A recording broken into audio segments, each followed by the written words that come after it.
How to install Blender? Well, it's not that hard. I mean, installing Blender is easy. Since it's free and open source, all you have to do is go to blender.org/download and select the file format you want. By default, the download button will give you a .msi file, which is an installer. This works like any other software install wizard or what have you, and will usually add a desktop shortcut for you and everything. And that's pretty good already. But if you're a more advanced user, you might prefer zip files, which you can extract and then run the blender.exe file directly from the folder. This not only allows you to run several different versions of Blender separately, but also you can put Blender on a thumb drive and carry it with you to run on any computer.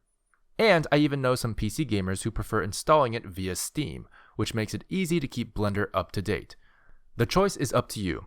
I personally recommend the default option though if you're not sure. Keep in mind that these options I mentioned are technically for Windows, but Blender also provides options for Mac and Linux. As for what version of Blender to use, for this course we'll be using Blender 2.83.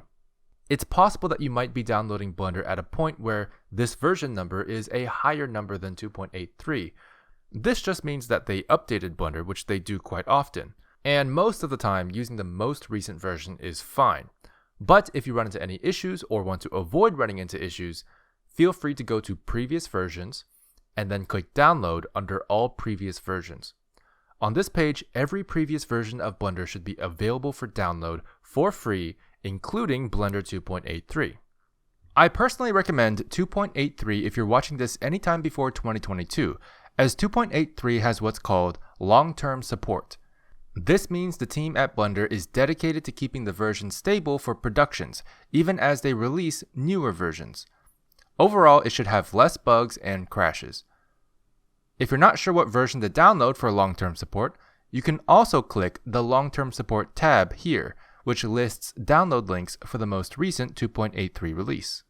So once you have Blender downloaded and installed, let's go ahead and open it. Once you do, you should probably see something like this. And in the next module, we'll be talking about how to understand the interface and how to navigate Blender.